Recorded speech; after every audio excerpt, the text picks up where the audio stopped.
This is War Room Moments, the show that takes you around the world to share interviews with some of the most successful and most relevant people on the planet, hear their stories, and get the most important business lessons they have learned on their road to success, and get exclusive advice on how to implement their success into your life and business. War Room Moments is brought to you by the Strategic Advisor Board. Here's your host, Jason Miller. Hey, welcome to the War Room, Robert. It is a pleasure and honor to have you with us today. No, thank you. I'm honored to be talking to you. Especially the older I get, the more I enjoy talking to veterans. Yeah. Well, I mean, you don't really need much of an introduction. Everybody knows who you are. And the beauty behind it is you're in the war room, you're a veteran, and that's something I really want to explore today is, your time as a veteran. And if people don't know that part of your life, you were in the Marine Corps, Vietnam, combat veteran in Vietnam, pilot. And, the war room was kind of initially born off of talking to young veteran business owners and being able to help them miss some of those arrows in the back. And I have a pretty good feeling that the audience is going to get some really, really good stuff from you today. And I really look forward to that for sure. So thank you for being on the show again. No, I am not kidding you. Even our military today is going woke. I mean, I don't know who, I cannot believe what's happening. I get nauseous talking to young men today. Yeah. My friend sent his 20-year-old son to me the other day to talk to him. My suggestion was join the Marine Corps. I mean, this guy was, I don't mind, I know this is LBGQ and all this stuff. And, I'm going, who you sleep with, it's none of my business. Yeah. But this guy, not that he was effeminate, he had no core to him. Do you know what I mean? He just had no rebar in him, should we say, Right.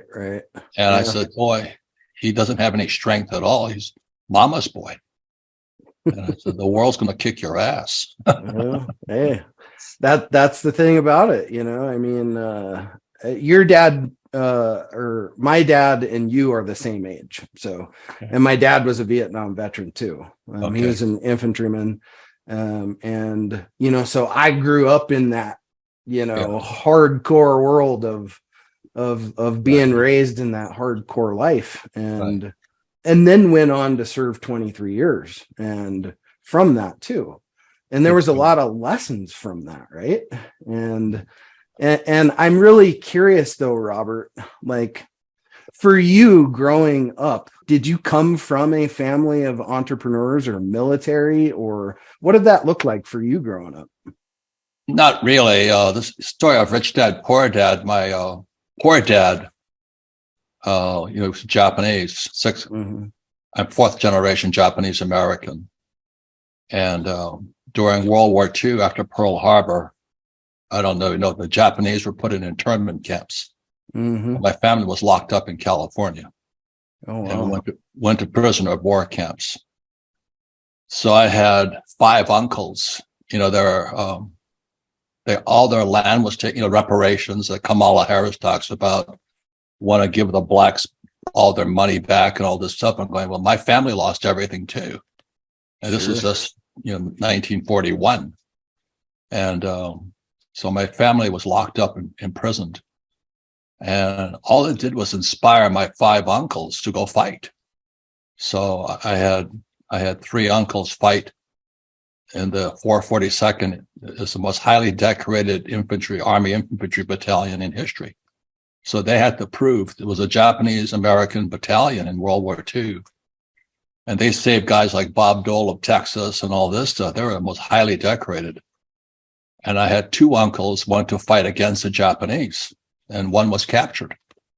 And so he was captured and put in a prisoner of war camp by the Japanese, and they castrated him. Wow. So he has no love for the Japanese. Sure. Somebody see cashed why. in me, I'd still be at war, Yeah, me too. But he No kidding. escaped. He escaped from this POW camp in the Philippines, and he spent the rest of the whole life tracking that guy down. He says, "I'm going to get that SOB, Right. that effing Jap, who Oh, sure. was the prisoner of war, like Colonel Klink and Hogan's Heroes. He was after him." Right. And my uncle spent the rest of his life in the Army. He made full bird, just as an Army intelligence officer, going after this guy. And so they wrote a book about him. It was called A Spy in Their Midst. And because my uncle just he went underground into Japan to look for this guy, and he finally caught him.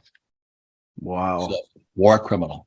Wow. But that's our family, what I mean? So Yeah, that's amazing. it's in our blood, I think. And my family's samurai. Yeah. Japanese are samurai, so I have the family sword. Oh, wow. It's been handed down for generations, hundreds of years. Wow. So our family is of the warrior class, which is the samurai or the knights of England.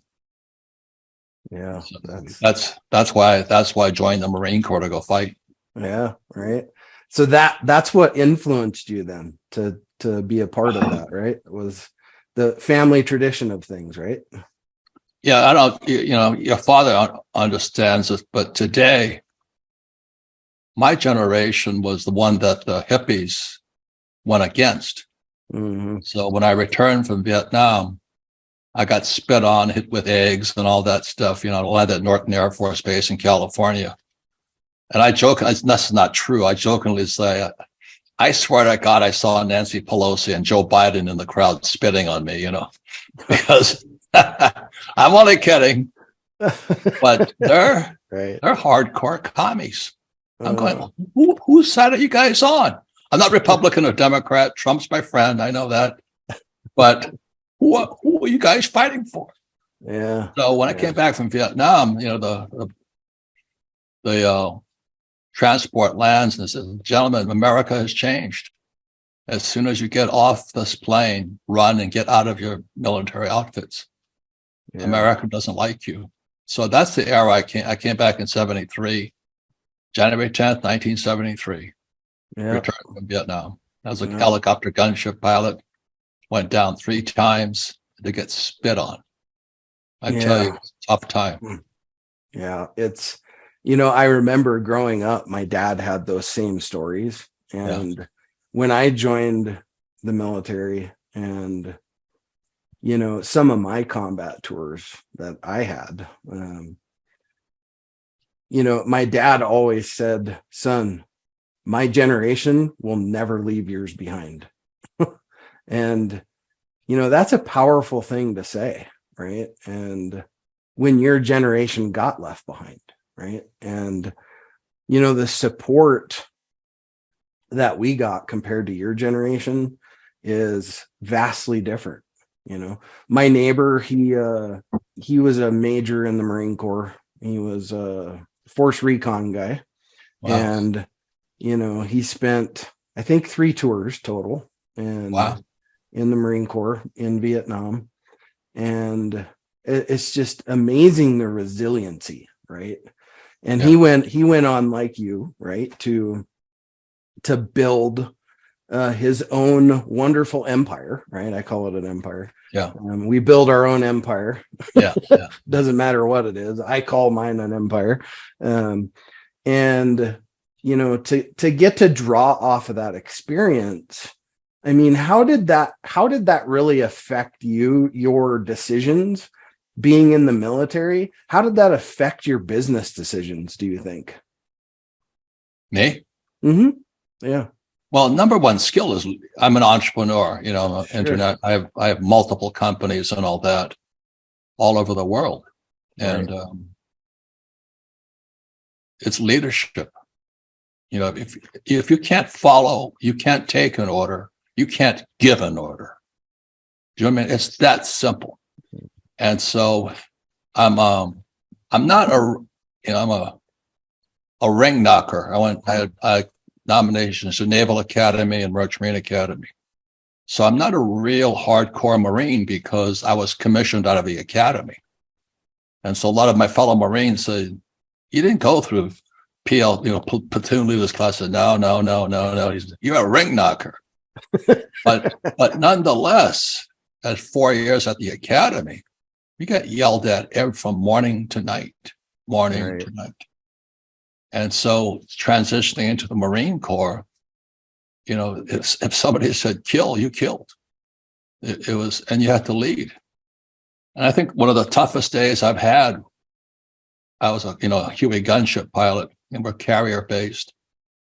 And one of my crew chiefs, this was before there was email and all this stuff. I don't know how I found out, but one of my crew chief, Lance Corporal, he just had a son. He was his first child. And we're getting ready to fly into combat. And so I go out to him and I say, hey, Fraley, I was just testing him. I said, is it okay if your son grows up without a father? And he didn't know he had a son, so he said, sure. So I was giving him a couple of messages, and one, I was just testing him. And he looked at me and he says, I'm a father. He looked at me and he says, yes, sir. It's okay. Let's go. Yeah. Because if he had wavered for 1 second, that it was more important for him to see his son than to fly that mission, I would have replaced him. Right. Do you know what I mean? But that's leadership and following orders. And I said, we're going in. And that's what they don't teach you at Harvard Business School. Yeah, right. Yeah. Go ahead. When you ask a young man to give his life, you're asking a lot. Mm-hmm. And today there's woke kids and they don't hurt my feelings and you want safe places. I cannot stand it. Yeah. It concerns me.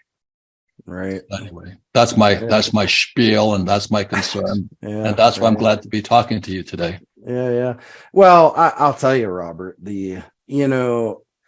I seen that transition from military. I've been retired now for going on 8 years myself. So, but I seen that transition happening as I was leaving the military. My last deployment was 2014 to Afghanistan. And, I even started seeing that then, to where things were transitioning in a very odd, weird way of, it was a different kind of leadership, right? You had to lead differently. And, obviously different types of leadership, that's not a bad thing, but, our numbers are down in the military 50%. It's rough now. And people, often ask me, a lot of times I don't even know what to say when somebody says, thank you for your service. And now I hate that. I don't either. Now I just say, I'm glad it's over. I ask them, so what did you do? Yeah. Right. Yeah. So how are you serving your country? Yeah. Right. For sure. Well, take us through that journey a little bit, Robert, after military, and when did you really make that cognizant decision to really run into the business world? When did that happen for you? Well, I was already going into business world. The reason, like I said, the reason I went into a military school is because I was flunking out of high school. My father, poor dad, was the head of education for the state of Hawaii. He's a PhD from Stanford, Northwestern, University of Chicago. And I was his first son growing up in Hawaii, and I'm flunking out of school. So the superintendent of education son is an idiot flunking out of school. And the reason I was flunking out was because I had no discipline. I was a surfer. Mm-hmm. And I realized nobody had to tell me I was in trouble. You flunk out of high school because I can't write. And now I'm a best-selling author, But when you flunk out of high school, you kind of get you might be stupid. And so with that case, my poor dad said to me, he says, I'm not going to pay for your education. That was the best thing he could have done for me. I said, okay, how am I going to get an education? So I applied and I got Naval Academy and Merchant Marine Academy. And I took Merchant Marine Academy because I was going into business anyway. And Merchant Marine Academy were the highest paid graduates in the world. back in 1969, I'm class of 69, the ring year, Mm-hmm. were the highest paid graduates in the world. So in 1969, my classmates and I were making about $120,000 a year. That's not big money today, but back then, for a 22-year-old kid to make $120,000 a year, that was a lot of money, you know. Yeah, for sure. And the trouble was the Vietnam War was still on. And then my conscience got to me, and I said, I'm going to miss a war. And with that, I had an English teacher. He's an economics teacher, and he was a West Point graduate. He was an academy, West Point graduate teaching at Kings Point. And I went to him and said, what's it like to fly a B-17? He says, you'll never know. And I went, oh my God. He says, you better go. He says, because you want to know. So I said, okay, am I going to join the Army, Navy, or Marine Corps? And I took the Marine Corps, and the war was winding down. Vietnam was winding down, and I was going to fly the C-130, the 4-engine prop job, because that's the fastest way into the airlines. And so finally I said, I'm going to miss the war. So I go to my monitor. This is at Pensacola, Florida, the Naval Air Station there. And I asked my monitor, I said, what's the fastest way to Vietnam? He says, gunships. I said, why? He says, because they're dying, you stupid Marine. And so the next thing I know, I got out of the 130 pipeline, 4-engine prop. Next thing you know, I'm at Camp Pendleton flying the gunship. The next thing I know, I'm in Vietnam flying off a carrier. And it was the best decision I ever made in my life. Yeah. I'm going, wow, this is fabulous. Yeah. So, great. I lost, the saddest part was when you go on the flight deck and your friends don't come back. You never see them again. Right. They're MIA. I go to the wall in DC and say goodbye to my friends, But it's a growing up. That's what I'm saying. That I told this kid, he was 21 years old. I said, you got no rebar. You got no core inside of you. You're wishy-washy. You're effeminate. And nothing wrong with being effeminate. If you're into boys, I don't really care. Right. But you have got no guts. Right. And he got offended. I'm sure he did. If that offends you, I said, you got some big problems because you're not going to make it in the world. Right. So the reason I'm a good entrepreneur is because I went to 4 years of the academy. The first word we're learning at the academy is the mission. What's your mission? The Marine Corps, it's a mission. We got yelled at from morning to night. We have to do things we don't want to do. We got led by people we don't like. Yeah. I went down, crashed 3 times, kept coming back. And I knew my mission was to bring my men back. That was my only mission. I went over with 16 men. I came back with 16 men. That was my job. Right. And so I carry that rebar, that core in me in business, because business is a tough world. I've been screwed by so many guys. Sometimes I think I'm a hooker or something, I'm going, holy mackerel. But, you people in business lie, cheat, and steal. Yeah.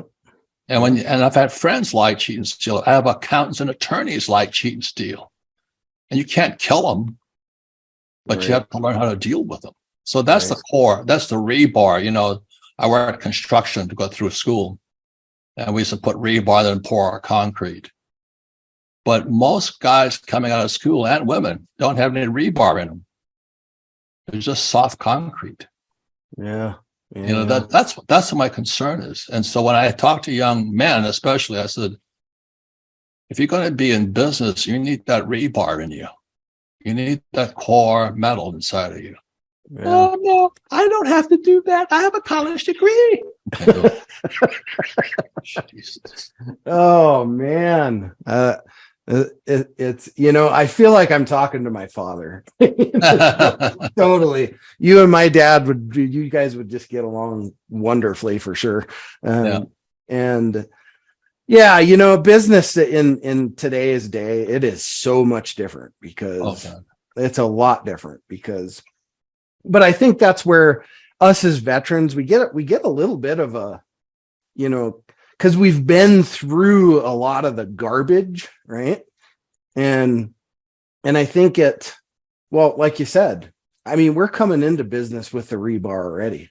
So, and I love that. I hope you don't mind me using that. No, that's that's a good one. And you learn a lot when you're in construction, you know. all right. Yeah. And, you know, so I guess for our community, right? If you could share like your go-to piece of advice, right? For a young, either veteran that's coming up and is going to start a business, or just any young or inexperienced CEO coming up, what would be like one good piece of advice you could share, would want to share with, you know, that person to say, hey, don't do this because this is going to be an arrow for you. I'm going to prevent it today. Well, sitting behind me is my cash flow board game. Mm-hmm. Okay. And I learned, you know, I've made a lot of money playing Monopoly. And I used to play Monopoly with my rich dad, who was my best friend's father. And I learned more about business playing Monopoly, because then after he'd play Monopoly with him, I'm only 10 years old. This is growing up in Hawaii. I had to go knock on doors and collect rent. So he had all this real estate property, rental properties. So I'd go, your rent's due. And I heard more bullshit than I could ever hear, you know, this. So right. when I became financially free, my wife and I created this cash flow board game, because this here is called a financial statement. When I go to my banker doesn't ask me for my report card. My banker doesn't ask me for my GPA, grade point average. In fact, if you look at my Ferrari, it has 1.9 GPA on the license plate, you know, just to go after you. Yeah. Your banker wants to see this here. It's income statement, balance sheet, statement of cash flow. Sure. And that's what the board game teaches. If you don't have one of these in real life, you're not going to make it anywhere in life. I don't care if you're an entrepreneur or not an entrepreneur. Right. Like I talked to one of my property managers just yesterday. I mean, this guy is my age. He doesn't know the difference between income and expense. Wow. I said, you're 68 years old. You don't know that. And so what I was doing him, I was paying him for his expenses, and he was paying tax on his expenses. I said, what the hell are you teaching your kids? Wow. He didn't know the difference. He doesn't know the difference between assets and liabilities. And he has no idea what a statement of cash flow is. And I would say 90% of college graduates have no idea what I just said. Yep. Guarantee. And so if you're going to be an entrepreneur, you've got to have one of these. Mm-hmm. So when I walk into my banker, I just sit down. And then in 2008, when the markets crashed, and we're going to crash again, we're coming up for one now in 2023. 2008, I borrowed $300 million because real estate market crashed. I walked in and I said, this is what I got. Banker never said, oh, what school did you go to? What's your grade point average? Right. It says, how much money do you want? I said, I want this. Yeah. And you see, the thing, what most people do not know is in 1971, when I was still in the Marine Corps, in fact, I was just going on the way to Vietnam, 1971, Nixon took the dollar off the gold standard. This is gold here. This is a real gold coin. Okay. And when Nixon took that dollar off the gold standard, 72, I was flying off the carrier. And I said, I better go find out what gold is. So I flew behind enemy lines, proving Marines aren't the brightest, to look for gold. And I'm standing at this gold window, got NVA all around us. And I'm trying to go, so gold was $50 an ounce in 1972. It went from $35 to $50. And I sat there arguing with little Vietnamese woman. She had red teeth because she eats beetle nuts. And I was trying to get a discount. I was trying to get from $50 to $40. I'll give you $40 for that gold. And she goes, spot. And I go, $40. She goes, spot. And I said, what shit you talking about? So here we have 2 college graduates, 2 Marine pilots. She's saying spot. And what she was telling me that gold is money throughout the world. Mm-hmm. And on that day in Vietnam, 1972, it was $50 and she wasn't going to budge. So damn it, I bought the $50 coin. And today that's like there was a Kruger and I bought from her.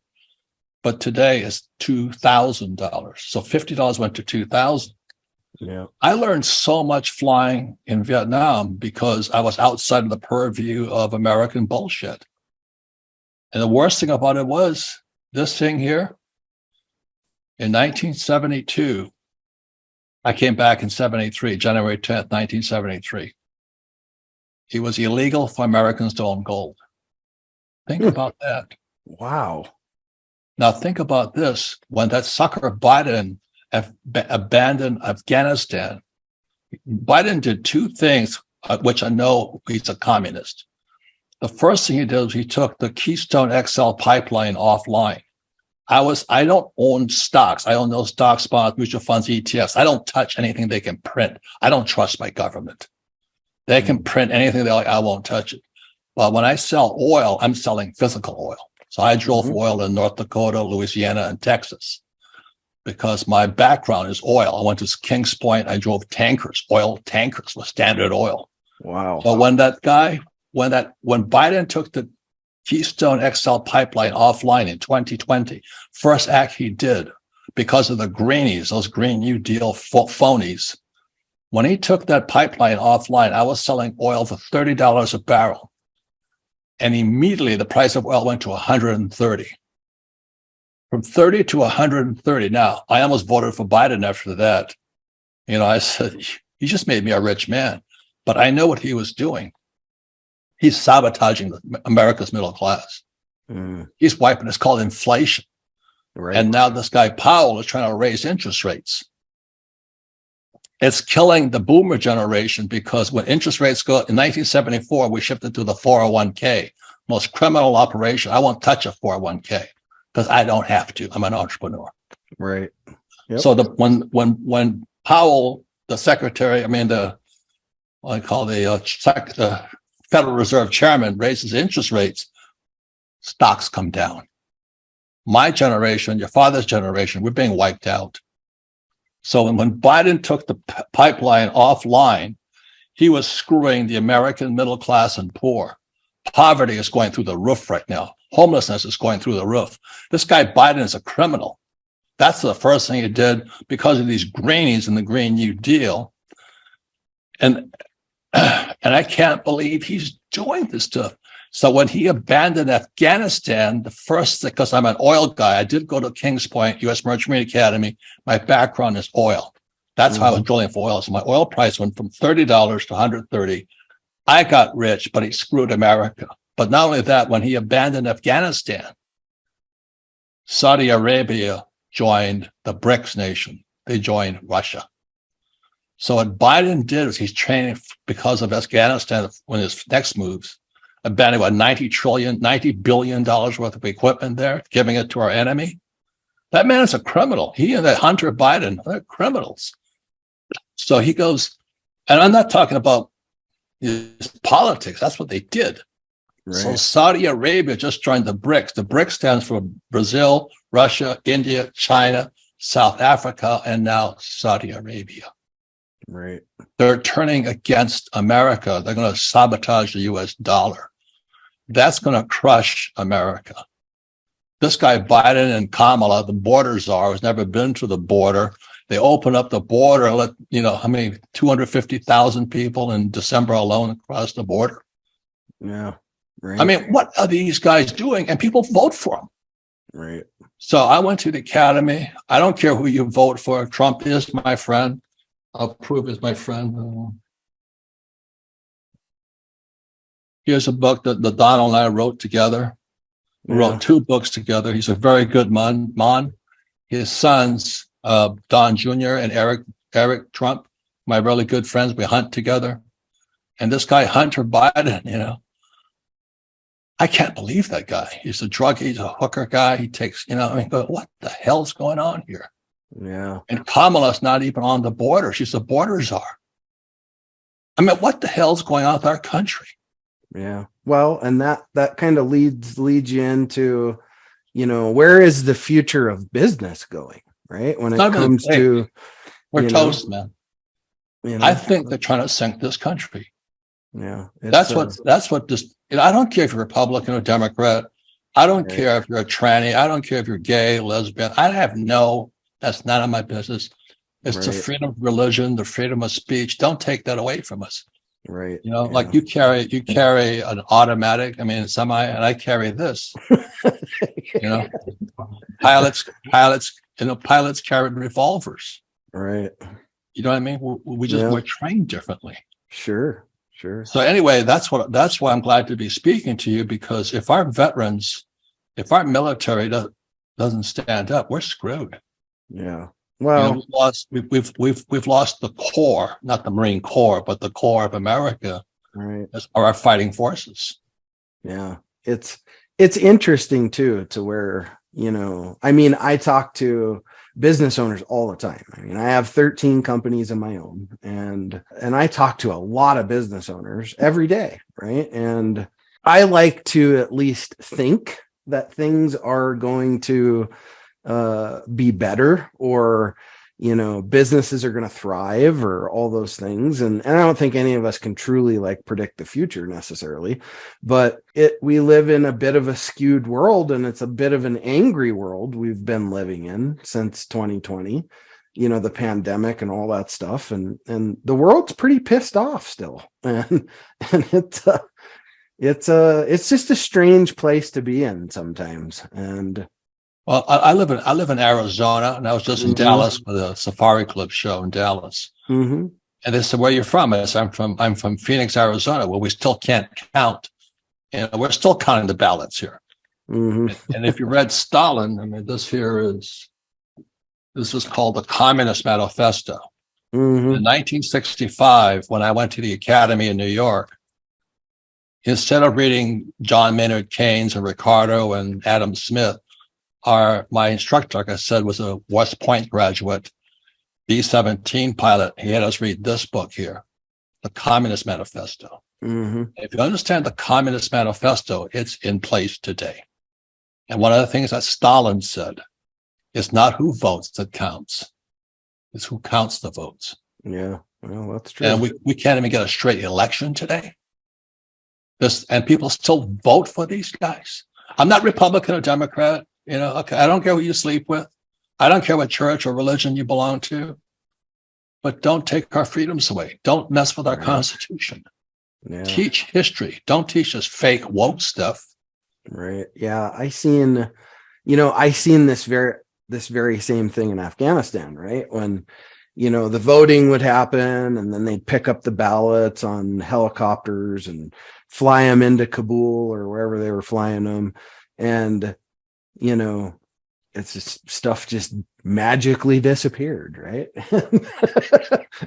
So, and it's not like, to think that can't happen anywhere is crazy, right? It can happen anywhere. I don't care. Happening now. It doesn't matter. But, well, kind of in the interest of your time, Robert, I know we only had a short amount of time together today, but how do people get a hold of you? How would you want people to get a hold of you? I don't want them to get a hold of me. I want them. No.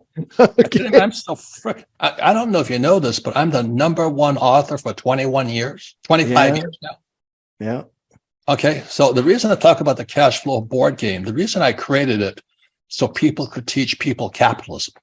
Sure. And we have cash flow clubs all over the world. You can come in, you can access real financial education, capitalist education, not this commie pinko stuff they teach at universities. Mm-hmm.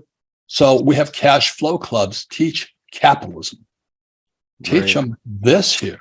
This is a financial statement. I'll go financial statement to anybody. Yeah. I also go book sales to book sales with anybody. But that's what I learned from the Marine Corps. Mm-hmm. You kick me, I'm going to kick back harder. And that's why I was happy to be speaking to your group here, because your training you got in the military is priceless. Yeah. But right. if you're going to be woke and, worry about what gender you are today, I can't help you. Right. You better know. I can't believe they let boys swim against women. Or Jesus, are you kidding me? What has happened to this country? The women should kick their ass. Anyway, I like to fight, but it starts with, rebar, core. Yeah. And that's what most of you guys have. So I don't want you talking to me. Fuck you guys. Get off and teach. Yeah. There you go. My rich dad taught me to be a capitalist. That's what I told that kid. He won't talk to me anymore. But he is as swishy as they come. He's a very nice boy. I hurt his feelings. And he's 20 years old. I said, holy mackerel. I hurt his feelings. Yeah. Right. And that's what I'm concerned about. Sure. What's happening to the men of our country? What's happening to our fighters? Why did we abandon Afghanistan? Mm-hmm. What happened in Vietnam? Right. I mean, we're losing our guts. So that's, this here's my flight jacket. I still fit in it. Most guys can't fit in their military clothes. Yeah. But that's called discipline. Yeah, you're right. We need discipline. We need strength. We need core training. And most veterans have had it. So that's why I speak to you guys. If you're going to be an entrepreneur, you have a better chance of success than some swish pot coming out of woke school. You know what I mean? Right. I'm a U.S. Marine. That's how Marines talk. Mm-hmm. I don't know how you Army guys talk to each other, but that's how we talk to each other. Yeah. It's not much different, my friend. I think the languages translate. Every Monday night tonight, I'll go over to my neighbor's house. He's the force recon guy, NOM guy. And you know what? We fire up a cigar. We have a shot. I love cigars. We fire up a cigar. We have a shot of good bourbon and a beer, and we watch the game, and we just chat and talk and tell war stories and all that good stuff. And it's the one night a week I look the most forward to. Yeah. Right. So if I could ask this, we have thousands of cash flow clubs all over the world. Mm-hmm. That's leadership. Yeah. So guys buy my game and they go out, they start these clubs, and we come in via YouTube and we teach them capitalism. That's how I fight back today. I've never stopped fighting, my friend. Right. I fight for America, the freedom of America. My uncles fought for America. And we have this communists and Kamala and Biden and Hunter. Oh my God. And we vote for it. Yeah. Borders are wide open and we just sit around and talk about it. Right. And we've got to fight through education. So that's why I created my board game sitting behind me. Yeah. Why are board games good? Because as Maria Montessori in a Montessori school system said, what the hand does, the mind remembers. So when I learned to fly that Huey, I practiced crashing every single day. So when I got to Vietnam, when I got hit, crashing was an everyday event. Yeah. That's how I brought my men home. We went down 3 times. We came back 3 times. Right. And that's what doing the real thing counts. But in schools, you just memorize the right answer. You don't have to do a thing. You make a mistake, you're punished. How stupid is that? How stupid is that? If you don't make mistakes, how do you learn something? Mm-hmm. So you play the cash flow game, you're filling this thing out, you're practicing, moving your numbers around the place. That's how you learn. You don't get there sitting there listening to some dumbass teacher who's never been anywhere. Right. The best, when I was at Camp Pendleton on my way to Vietnam, 781, I looked for the best teachers. And these were the gunship pilots just coming back. And they were saying, man, the war has changed. The war has changed. So this is Vietnam. And what they had changed was technology had changed. I don't know if you know that. We had these things called SA-7s. They were shooting us down like crazy. We had to change all of our tactics to survive. But technology is going to keep changing, keep changing, keep changing. And if you're living in the past, you're finished today. So that's why this is what your banker asks for. It's your financial statement. Yeah. They don't care what your report cards were. They don't care what you did 10 years ago. They want to see your numbers today. That's right. That's why I created the cash flow board game. There's clubs all over the world. I'm still fighting back. That's what U.S. Marines do. It's called Semper Fidelis. That's it, man. Semper Fi. There you go. That's it. Cash flow board game. It's teaching. It's teaching. Yeah. Hey, learn to be a fucking capitalist because you're being taught to be a Marxist in school. That's why my West Point teacher had us read this book here. Yeah. You know, where communists came in through America in 1930 through Columbia University Teachers College. He wrote in this book, Communism, this is 1848, he wrote this book, Marx did. He said, communism would enter America in 2 stages. Stage 1 was communism entered through the Columbia University Teachers College in 1930. Stage 2 was 2020, when my friend Trump got taken down by socialist media, Twitter. We better fight back soon. Right. Yeah. Semper Fi. Sure. There you go. I really don't waste my time very much. I'm not here to help losers. Yeah. Well, I'll help fighters. I can get on board with that all day, brother. Yeah. For sure. No doubt about it. But well, hey, I like to kind of close out with this question, and that is, in your life, if you could have had anybody in the world, dead or alive, doesn't matter. If you could have invited somebody here today to have a conversation with us and be involved in this conversation with us today, who do you think you would have chose to come today? To be the guys I flew with. My one of my best friends, I got court-martialed out because I was not a good Marine. I had disciplinary problems. Same as Trump.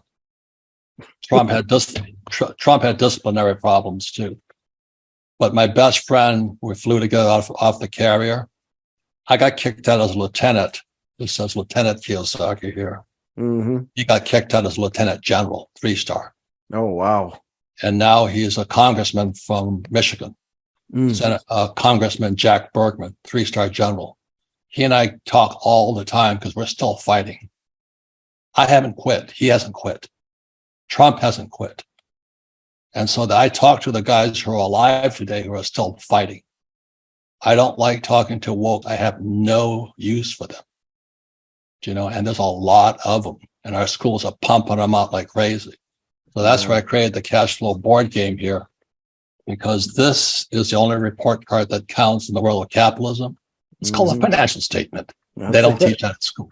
They don't. Isn't it interesting? Like, I find it a bit mind blowing, right? And I think I know the reason why. Like our school system today. I mean, I got kids in school right now, and they don't teach them how to manage money, right? And the reason is because it's not even managed money. Do you understand? It's called a definition. What's an asset? What's a liability? Right. Yeah. They don't teach it. Nothing. They teach you to go to school, get a job, save money, get out of debt, and put your money in a 401k. I won't touch a 401k. Yeah. It's a criminal operation. It's called Wall Street. Yeah. Well, man, Robert. That's money. It is.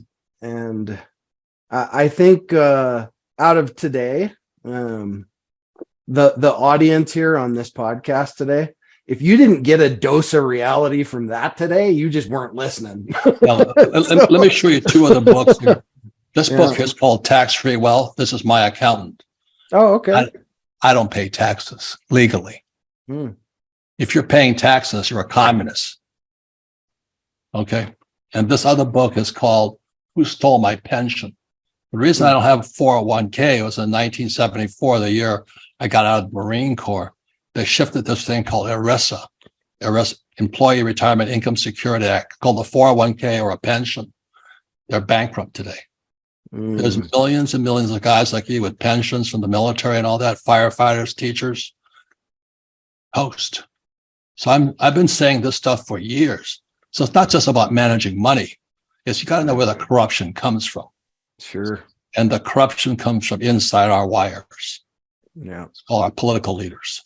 Right. So that's why Trump is my friend and we fight back, but that's also why he got taken down. Yeah. Yeah. It'd be interesting to have a conversation with him on here, about financial things and so on and so forth. I'd love to get his take on some of this stuff for sure. Well, he said it. He said it to Hillary.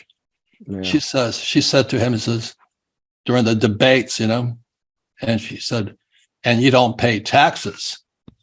And that's why Trump said to her, he says, because I'm smart. If you're paying tax is Marx. Same our labor unions, Marx. Mm-hmm. Our schools are teaching Marxism. That's why I went to military school. Yeah. So if you guys can hear what I'm saying, so all you vets and all this, if you went to a normal school, you better get re-educated pretty quickly into capitalism. Right.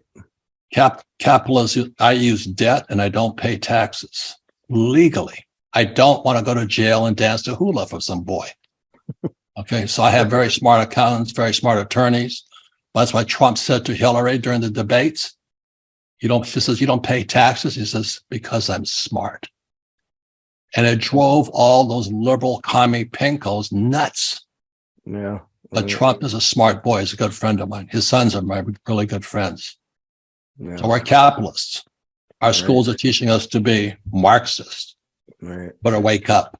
Well, my dad always says, son, you got to be a raging capitalist. Yep. Yep.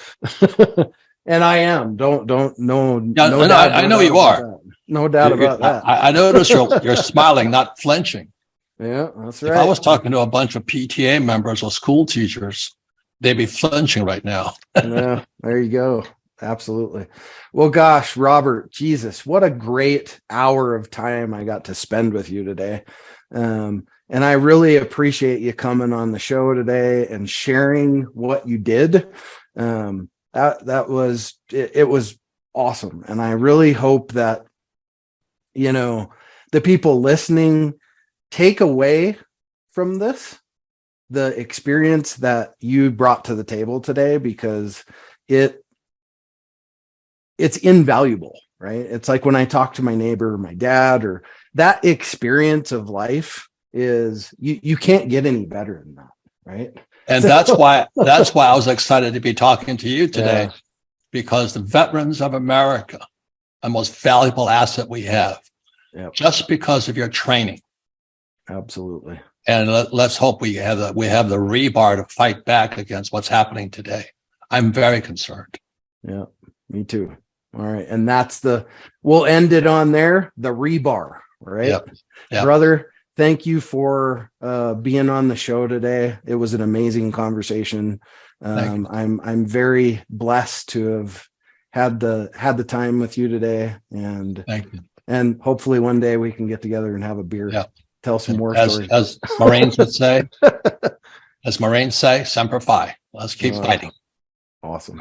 The war is on. All right, cheers. Thank you.